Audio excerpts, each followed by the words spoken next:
சொல்லுங்க தலைவர. அண்ணே டிக்கெட் வேணும் படத்துக்கு. வாங்க வாங்கிக்கோங்க. டிக்கெட் எவ்வளோண்ணே?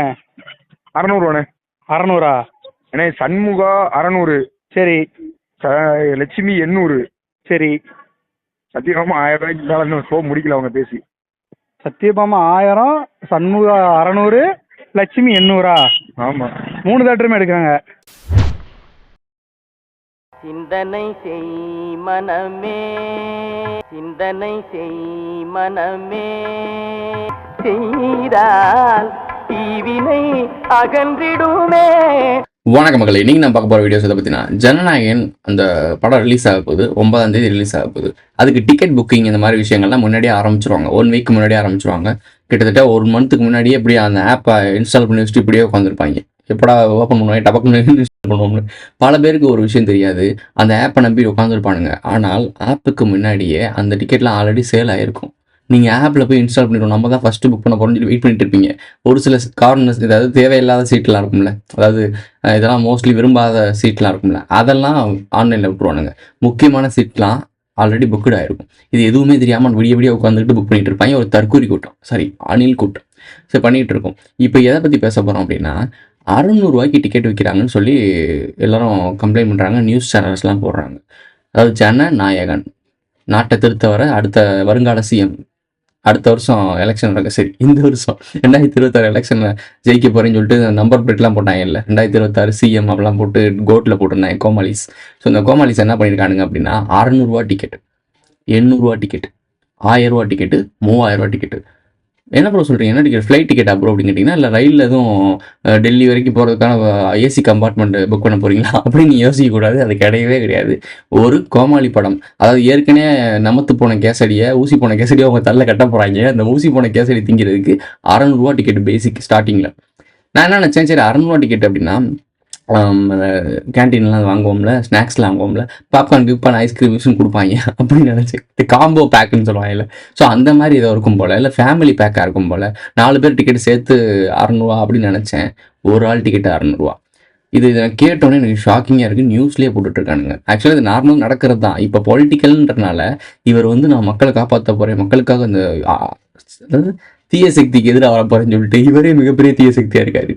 எனக்கு சீரியஸ்லி புரியலைங்க. ஒரு டிக்கெட்டோட விலை இந்த அளவுக்கு இருக்குது. அவங்க ரசிகர்கள் புக் பண்ணுறதுக்கு கேட்குறாங்க. அந்த ஏரியாவுக்கு ஒருத்தர் இருப்பான்ல, அவன்கிட்ட கேட்குறதுக்கு என்ன சொல்கிறாங்கன்னு பார்த்தீங்கன்னா, ஹானஸ்ட்டாக அது நடந்துகிட்டு இருக்குது, ஓப்பனாக போயிட்டுருக்கு. ஸோ இவர் தான் ஜனநாயகன். உங்களுக்காக போராடி நாளைக்கு உங்களுக்காக மக்களுடைய அந்த வறுமையை போக்க போகிறாரு. வரவன் ஃபுல்லாம் வீட்டில் காவத்து கஞ்சியும் அரவைத்து குஞ்சியும் ஓரளவுக்கு வீட்டில் கஷ்டப்படுற ஃபேமிலியிலேருந்து வர போகிறாங்க. இது மட்டும் கிடையாதுங்க. ஒருத்தர் ரேஸ் கார் அது மாதிரி போடுவாங்கள்ல, அந்த மாதிரி டிஷர்ட்டை போட்டுக்கிட்டு ஜனநாயகனுக்காக பிரச்சாரம் பண்ணுறாரு.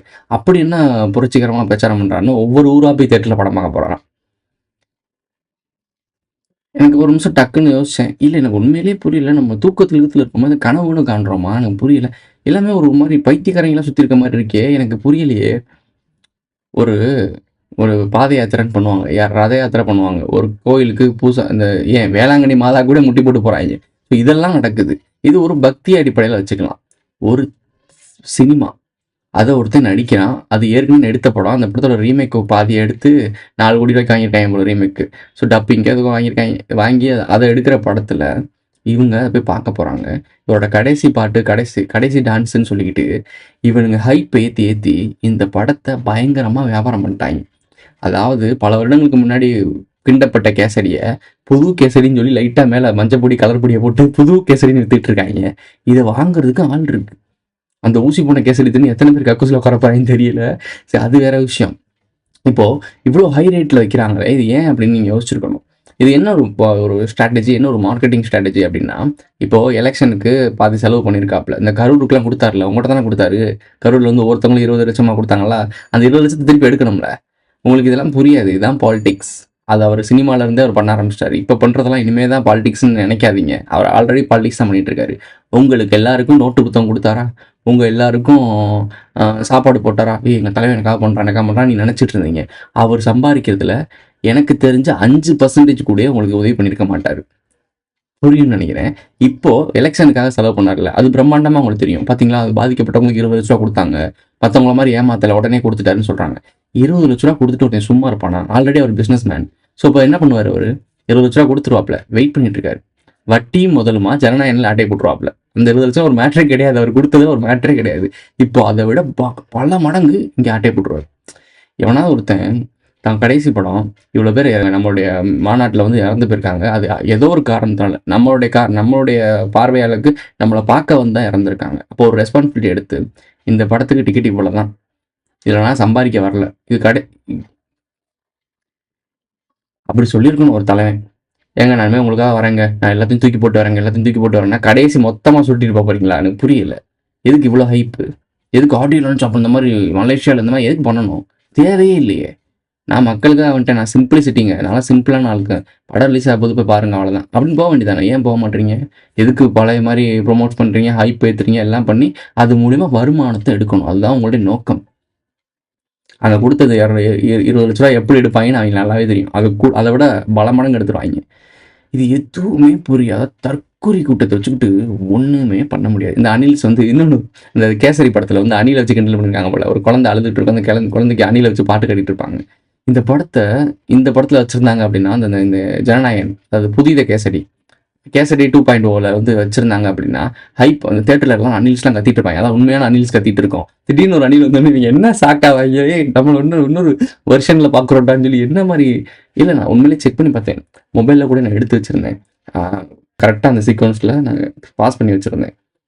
ஐயோ இந்த இருக்கு. கரெக்டாக இந்த இடத்துல அந்த அணில் இருக்கு. புரியுதா உங்களுக்கு? உண்மையிலேயே அந்த அணிலை காட்டியிருக்காங்க. ஏன்னா நம்மள கிண்டல் பண்றக்கா என்னத்தையா சொல்லாதீங்க. என்ன பார்த்தா அணில் வச்சு ஒரு பாட்டு இருக்கு. இந்த படத்தை வந்து ரீமேக் மாதிரி எடுத்திருக்கானுங்களே, இவரை வச்சுதான் எடுத்திருக்கானுங்க. அப்போ இந்த இடத்துல ஒரு அணில் சீக்கிரம் வந்து அந்த அணில் உண்மையான அணில்ஸ்லாம் என்ன பண்ணணும், என்ன மாதிரி ரியாக்ட் பண்ணணும்னு எனக்கு தெரியல. பாவம் இதை வச்சுக்கிட்டு என்ன காமெடி பண்ணிட்டு இருக்காங்கன்னு தெரியல. ஸ்டிக்கரை கிழிக்கிறாங்க. ஸ்டிக்கருக்கு இவங்களுக்கு ஆகவே ஆகாது பாவம். இந்த ஸ்டிக்கர் அப்படிலாம் கிழிச்சிட்டு இருக்காங்க. லேப்டாப் கொடுக்குறாங்கல்ல, இந்த குட்டி குஞ்சான்ஸ்லாம் டிவி கேக் தான் ஃபாலோவர்ஸ். எங்கள் தலைவனை பற்றி நான் ஒன்று அழிச்சிட்டோண்டா, அந்த இப்போ ஒழிச்சு வச்சா எப்படி கல்யாணம் நிறுத்தம் அந்த மாதிரி எங்களுக்கு பார்த்தியா எங்கள் அப்பாவை நாங்கள் அழிச்சிட்டோண்டா. என்னடா புரியல. நீங்கள் இப்படி அழிப்பீங்கன்னு தெரிஞ்சேன்னா இங்கே பின்னாடி அந்த லேப்டாப்பில் இந்த ஓப்பன் பண்ணுறதுல பின்னாடியே அந்த பிரிண்ட் அவுட் மாதிரி இந்த பண்ணிட்டாங்க. இந்த லேசரில் பண்ணுவாங்கள்ல, அந்த மாதிரி பண்ணிட்டாங்க போல். அதை மறைக்கிறதுக்கு தனியாக போய் ஸ்டிக்கர் ஒட்டிகிட்டு இருக்காங்க. கொடுக்கவே பைத்தியக்காரன், வாங்குறேன் அதை விட பைத்தியக்காரன். இதை பார்த்துக்கிட்டு இருக்க நாம யாரா? எனக்கு புரியல, சீரியஸ்லி புரியல. நீ குறை கூத்தா இருக்கான்னு சொல்றேன்ல, நாடா நீ பாடா அப்படின்ற மாதிரி. காமராஜருக்கு பேத்தி இருக்குன்ட்டாங்க. காமராஜருக்கு திருமணமே ஆகலை, அவர் சிங்கிள் எங்கிள்னு சொல்லி எல்லாருக்கும் உதவி பண்ணிட்டு இருந்தவர். கடைசி வரைக்கும் மக்களுக்காக போராடி போனவர், தனக்காக ஒரு குடும்பம் கூட நடத்திக்கல அப்படின்னு சொன்னாருன்னு சொல்லி பேசிட்டு இருந்தாங்க. இப்போ அவருக்கு பேத்தி இருக்குன்னு சொல்லிட்டு அதை டிவி கிளப்பி சேருது. அதாவது கொள்கை தலைவர்னு சொல்லிட்டு காமராஜர் வச்சிருக்காங்க. காமராஜரோட பேத்தின்னு சொல்லி ஒருத்தவங்க வந்து அங்கே சேர்றாங்கன்னா எந்த லெவலில் அவங்க இருப்பாங்க, அவங்க அரசியல் புரிதல் கேட்டிருக்கணும்ல. எங்க அவருங்க எப்படிங்க அவங்க பேத்தியா இருப்பீங்க விசாரிக்கணும்ல. ப்ரொமோஷன் வந்தா எங்களுக்கு ஒரு எங்க மார்க்கெட்டு தான், எங்களை பத்தி பேசுறீங்க டாபிக் நடக்குது கூத்து.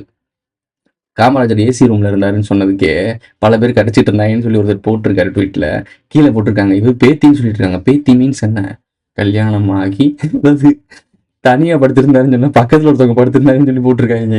இது வந்து ரொம்ப ஒரு கான்ட்ரவர்சியான, உலகம் முழுக்க ஒரு தலைவர்னு சொல்லக்கூடிய ஆள், பெரிய போற்றக்கூடிய ஒரு தலைவர்னு சொல்லக்கூடியது கான்ட்ரவர்சியான ஒரு விஷயம் இருக்கு. இதை பத்தி சிம்பிளா கடந்து போயிடுறானுங்க. இதுதான் குட்டி குஞ்சான்ஸ் அனீல்ஸ் பண்ற வேலை. ஆனா அப்படி ஒரு கான்ட்ரவர்சி வராம இவங்க பேசல. அப்படி ஒரு கான்ட்ரவர்சி வந்திருக்கு, நான் வந்து பேத்தின்னு சொல்லி ஒருத்தங்க அட்ரஸ் பண்ணியிருக்காங்க, அது நியூஸ்லேயே போட்டிருக்காங்க. எனக்கு புரியவே மாட்டேங்குது. அதை வந்து அவங்க காமராஜர் ஃபேமிலி சேர்ந்தவங்களே நிராகரிச்சுட்டு அப்படிலாம் ஒன்றும் இல்லை அப்படின்னு சொல்றாங்க. இப்போ பல தலைவர்களை நம்ம சொல்லிக்கிட்டு இருக்கோம். இந்த தலைவர் அதே மாதிரி ஈவே ராமசாமி நாயக்கர், அவரை பற்றி தூர் வரும்போது பல மாளிகை மிட்டா மிராசுன்னு சொல்லுவாங்க, அந்த மாதிரி ஜமீன்தார்களுக்கெல்லாம் பல வேலை பார்த்து விட்டாருன்னு சொல்றாங்க இல்லை இருக்கு. அதெல்லாம் மறைச்சுதான் அவரை தந்தைன்னு ஆக்கிட்டாங்க. யாருக்கு தந்தைன்னு தெரியல. இப்போ ஒருத்தர் அப்பா ஆக்கிட்டு இருக்காங்க, அடுத்த ஒருத்தர் அண்ணனா தம்பி ஆக்க போறாங்கன்னு தெரியல. இது எனக்கு புரியலங்க. என்ன வேணா இந்த உலகத்துல என்ன வேணா பண்ணி மாத்திரலான்றத முடிவு பண்ணிட்டாங்க. தெலுங்கர் நம்மளுடைய சிவகார்த்திகை நம்ம சொன்னோம், யாருமே பெருசா கன்சிடர் பண்ணல. உறக்காவே சொல்றாங்க. என்னன்னு கேட்டிருப்பீங்க, இந்த வீடியோ நம்ம முன்னாடியே போட்டிருக்கோம். இப்போ சிவகார்த்திகேயன் வந்து உதயநிதியோட எல்லா விழாக்கள்லையும் அவர் இருப்பாரு, எல்லாத்துலயும் இருப்பாரு, இன்னமும் இருப்பார். ஏன் அப்படின்னீங்கன்னா அவங்க எல்லாமே ஒரே சமூகத்தை சேர்ந்தவர்கள். அந்த ஆந்திரால இருந்து வந்ததுல இவங்க எல்லாருமே ஒரே சமூக மக்கள். இப்போ உங்களுக்கு புரிஞ்சுச்சா? இந்த படம் தமிழ் படமே கிடையாது, தமிழருக்காக எடுத்தப்பட்ட படமே இல்லை. தமிழர்களுக்காக இப்போ உங்களுக்கு ஈஸியாக சொல்கிறேன். இந்த பராசக்தி பாலிடிக்ஸ் என்ன அப்படின்னா, சிம்பிளான பாலிடிக்ஸ். இப்போது இந்த தமிழ் தேசியம் பேசிக்கிட்டு ஒருத்தவங்க வராங்க. இப்போது ஹிந்தி நார்த் ஈஸ்ட் சவுத்துன்னு ஒரு பஞ்சாயத்து வரணும். அப்போது அந்த ரிப்ளிகேட் பண்ணணும். அதை வந்து தமிழர்களாக கொண்டாடி அந்த டைமிங்கில் ஹிந்தி எதிர்ப்பு போராட்டம் இருந்துச்சுல, அந்த போராட்டத்துலேயும் உண்மையான மக்கள் தான் போராடினாங்க. உண்மையான மக்கள் தான் இந்த தமிழ் உணர்வு இருக்கவங்க தான் போராடினாங்க. அதுக்கு இனிஷியலை போட்டுக்கிட்டது தான் இந்த கழக கூட்டம். ஸோ நம்ம இதை பயன்படுத்திக்குவோம். அப்படி தான் ஈவே ராமசாமியும் அப்படி தான் அவர் பண்ணார். ஏன்னா ஆரம்பத்தில் என்ன சொன்னார், இந்த காவாலி பையெல்லாம் அடிச்சு வரட்டுங்க, கையில் போலீஸ்காரங்க இருக்காது, எல்லாத்தையும் துப்பாக்கி எதுக்கு வச்சிருக்கீங்கன்னு கேட்டிருக்காப்புல. ஸ்டெர்லைட்டில் நடந்துச்சுல, அது அப்போவே அவர் சொல்லியிருக்காரு. அப்போ இவரோட பற்றை யோசிச்சு பாருங்க, இவர் தான் உங்களுக்கு அப்பா தந்தை. ஸோ யோசிச்சுக்கோங்க. ஸோ இந்த மாதிரி ஆட்கள்லாம் வரலாற்றை தேடி பார்த்தீங்கன்னா உங்களுக்கான ஆட்களே கிடையாது. உங்களுக்கான ஆட்களாக இல்லாதனால தான் அவங்கள உண்மையிலேயே அவங்க உங்களுக்கான ஆட்கள்னு சொல்லி பிராண்ட் பண்ணி வியாபாரமே ஆகாத முத்துன கத்திரிக்காவை உங்கள் தலையில் விற்று தீத்துட்டாங்க. அதை வச்சு குழம்பு வச்சு நீங்கள் சாப்பிட்டு முடிச்சிட்டிங்க. இப்போது நாங்களும் அதே தான் சாப்பிடணுன்றக்காக வேலை பார்க்குறாங்க. அந்த போலியான பிம்பத்தெல்லாம் உடைக்க விட மாட்டுறானுங்க. முட்டு கொடுத்து காப்பாற்றுறாங்க. பொய்யுங்க, எல்லாமே பொய். அதை காப்பாற்ற ட்ரை பண்ணுறாங்க. இதில் சீமான் கூட்டமும் அப்படி தான் பண்ணிகிட்டு இருக்கு. இந்த திராவிட தம்பிகள் இருக்காங்க இல்லை, அவங்கள விட ஒரு ஒரு ஒரு கட்டையில் சேர்த்துடலாம்.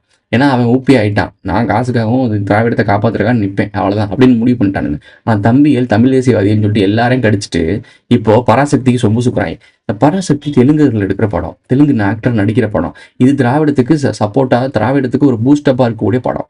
இதுக்கு ப்ரொமோஷன் மாற்றி இதுக்கு இடும்பவனமும் மாற்றி ப்ரொமோட் பண்ணுது, இந்த சாட்டையும் ப்ரொமோட் பண்ணுது. இந்த 2 பேரும் தமிழ் தேசியவாதிகள் ஒரு ஐக்கான வந்துட்டு இருக்கானுங்க சீமானுக்கு அடுத்து. இவங்க 2 பேருமே யாருன்னு தேடி பார்த்துக்கோங்க. இவங்க பராசக்தியை ப்ரொமோட் பண்ணுறாங்க. தமிழ் தேசியவாதிகள்லாம் என்ன தான் பண்ணுறீங்க எனக்கு புரியல. நீங்கள் இப்படி தான் வேறு வழியில் நம்ம ஜெயிக்க போகிறதில்ல, சம்பாரிச்சிட்டு போயிடுவோம்னு முடிவு பண்ணிட்டீங்களோ? அப்புறம் எதுக்கு கொள்கை கோட்பாடு, எதுக்கு தலைவர் பேரை சொல்லிட்டு வியாபாரம் பண்ணிட்டு இருக்கீங்க? உண்டியில் எதுக்கு தூக்கிட்டு தெரியுங்க? போங்கடாங்கிட்டாது. இந்த கொங்குராக்கா இருக்காங்கல்ல, இந்த கொங்குராக்கா வந்து ஏற்கனவே ஒரு படம் எடுத்தாங்கல்ல, குத்து சண்டை படம் எடுத்தாங்கல்ல, அது ஒரு மகளிரை வச்சு எடுத்தாங்க. அந்த உண்மையான பெண்ணோட கதையை தான் எடுத்திருக்காங்க. அந்த பெண் வந்து ஒதுக்கி விட்டு இவங்க ப்ரொமோட் பண்ணி அந்த அக்கா வருத்தத்தில் பேசுது. என் கதையை வச்சு தாங்க எடுத்தாங்க, என் கதையை வச்சு எடுத்து இவங்க சக்ஸஸ் பண்ணி வியாபாரம் பண்ணி சம்பாரிச்சிட்டு போயிட்டாங்க, நான் இன்னும் ஆட்டோ ஓட்டிக்கிட்டு இருக்கேன்னு சொல்கிறாங்க. இந்த பராசக்தியும் இதே மாதிரி தான். இந்திய எதிர்ப்பு போராட்டம், எத்தனையோ தமிழர்கள், எத்தனையோ இளைஞர்கள் உயிர்ப்போடு தமிழுக்காகவும் தமிழ்நாட்டுக்காகவும் போராடி உயிர் நீத்தாங்க, எத்தனையோ பேர். ஆனால் அவங்களோட பற்று இப்போ போற்றப்படுதா? கிடையாது. ஆனால் அது கூட இனிஷியலை போட்டுக்கிட்டு அதனால எதுவுமே சும்மா தடியடி வாங்கிட்டு 4 நாள் ஜெயிலில் உட்காந்துட்டு வந்தவங்க அப்படிலாம் தலைவர்கள். உயிர் நீத்தவங்க அப்படிலாம் சவக்குழி. அவங்க ஃபேமிலி என்னாச்சு? ஆனால் இனிஷியலை மட்டும் எடுத்து போட்டுக்கிட்டவன் பரம்பரை ராஜ பரம்பரையாக உட்காந்துருக்காங்க. இதுக்கு பேர் சாணக்கியம்னு ஒரு பேர் சொல்லிக்கிறாங்க. அப்போது தமிழர்களுடைய அறியாமையை எல்லாரும் வியாபாரமாக்குறாங்கன்னு தெரியுதா? அதே வியாபாரம் தான் இப்போ டிஜிட்டல் இயரால் 2026 சிவகார்த்தியன்ற தெலுங்குனை வச்சு இப்போ கங்குரான்ற தெலுங்கு அவங்க நடிக்கிற ஹீரோ எல்லாம் தெலுங்கு. நாட்டாமையும் அதில் நடிச்சிருக்காருன்னு நினைக்கிறேன். நாட்டாமை இதில் இல்லை, சாரி, ஜனநாயகனில் இருக்கார் நாட்டாமை. ஸோ இதெல்லாம் இருக்குது, இதெல்லாம் நீங்கள் கவனிங்க. நான் திரும்பவும் சொல்கிறேன், மக்களை ஏமாத்துறாங்க, ஏமாற்றி பொழைச்சி பழகிட்டாங்க. நீங்கள் ஏமாந்து பழகிட்டீங்க. உங்களுக்கு இதெல்லாம் கவனித்து எனக்கு ஏமாற விருப்பம் இல்லை, நீங்கள் ஏமாறுறத பார்க்கவும் விருப்பம் இல்லை. ஸோ அதுக்காக தான் அவேர்னஸ் பண்ணிகிட்டு இருக்கோம். முடிஞ்ச அளவுக்கு தெளிஞ்சு வாங்க. எந்த போதையிலையும் அடிக்ட் ஆகாதீங்க. சினிமா போதை, ட்ரக்ஸு, ஆல்கஹால், இந்த மாதிரி ஏதாவது ஒரு போதை, கடவுள் போதை, இந்த மாதிரி எந்த போதையிலையும் அடிக்ட் ஆகாதீங்க. உங்களுக்குன்னு ஒரு அறிவு இருக்குது, அந்த அறிவை சரியாக பயன்படுத்தி முன்னேற முயற்சி செய்யுங்க. விழிப்புணர்வோடு இருங்க. இல்லைன்னு வச்சுக்கோங்களேன், என்ன வேணால் பண்ணுவானுங்க. இந்த எலெக்ஷன் நடக்கிற டைமிங்கில் இப்போ ரீசெண்டாக அந்த துப்புரவு பணியாளர்கள்லாம் ஒருத்தர் இறந்து போயிட்டார் போல். அந்த சாக்கடை இருக்கும்ல, சாக்கடைக்குள்ளே இறங்கி போராட்டம் பண்ணுறேன்னு ஒருத்தர் இறந்துட்டாருன்னு நியூஸ் பார்த்தேன். அவங்க இறங்கி போராட்டம் பண்ணுறாங்க. இங்கே ரோட்லேருந்து எல்லோரும் ஃபோன் எடுப்பாங்க, இல்லை வீடியோ எடுப்பாங்களா, இவங்களப்பெல்லாம் அதிகாரிகள் நினச்சிட்டு அவங்க கோஷம் போட்டுட்ருக்காங்க. அவங்களுக்கு தெரியலை வந்து வீடியோ எடுக்கிறவங்க சும்மா ரீல்ஸ்க்காகவும் வியூஸ்க்காகவும் வீடியோ எடுக்கிறான்றது கூட தெரியல. அவங்ககிட்ட போய் போராட்டத்தை கத்துறாங்க.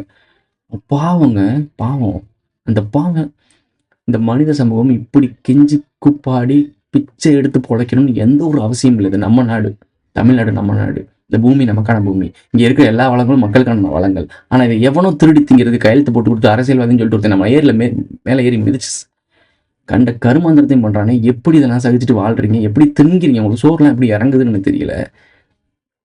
யோசிங்கப்பா. இது எப்படியே விட்டிங்கன்னா நாளைக்கு உங்கள் தலையில் வந்து விடியும். இன்றைக்கி துப்புரவு பணியாளர்கள், நாளைக்கு வேற ஒரு தொழிலாளர்கள், அப்படியே அடுத்தடுத்து வந்துச்சுன்னா நீங்களும் ஒரு தொழில் பண்ணுறீங்க, நீங்களும் தமிழ்நாட்டில் தான் இருக்கீங்க, நீங்களும் ஒரு தமிழராக இருந்தீங்கன்னா உங்களுக்கும் ஒரு பிரச்சனை வரும். அப்போது இப்போ நம்ம துப்புரவு பணியாளர்கள் அப்படியா அப்படின்னு பார்த்துட்டு போகிறோம்ல, அந்த மாதிரி உங்கள் பிரச்சனையை இன்னொருத்தையும் அப்படியான்னு பார்த்துட்டு போவான். ஒற்றுமை இல்லைன்னா முடிச்சு விட்ருவாங்க. சின்ன வயசுலேருந்து ஒரு கதை கேட்டிருப்பீங்க, 4 மாடு ஒன்றா இருக்கும் போது நரினால தந்திரம் பண்ணி கொல்ல முடியாது. ஆனால் 4 மாடை பிரித்து விட்டோன்னே ஒவ்வொரு மாடாக ஒவ்வொரு கேட்டகரியாக வெரைட்டியாக வச்சு சாப்பிட்றோம். ஒற்றுமை தான் பலம். அந்த சாதி இந்த நான் தமிழர்கிட்ட மட்டும்தான் பேசுகிறேன். இது தமிழ்நாடு தானே, ஸோ இப்போ தமிழர்கிட்ட மட்டும் பேசுகிறேன். அந்த சாதி இந்த சாதி, இந்த மதம் இந்த மதம், அவன் மேலே நான் கீழே, எங்கள் சாதிக்குள்ளேயே அவன் உள்பிரிவு அப்படிலாம் பார்த்தேன்னு வச்சுக்கோ, உன்னைய ஓரமாக ஒதுக்கி விட்டு போயிடுவாங்க. நீயும் அந்த 4 மாட்டில் ஒரு மாடு தான் முடிச்சு விட்ருவாங்க. பிடிச்சிக்க பொழைச்சிக்க. இதோட இந்த வீடியோ முடிஞ்சிருச்சு. இந்த லைக் பண்ணுங்க, கமெண்ட் பண்ணுங்க சொல்ல மாட்டேன். உனக்கு பிடிச்சதா நீ பண்ணிட்டு போ. Who is this guy?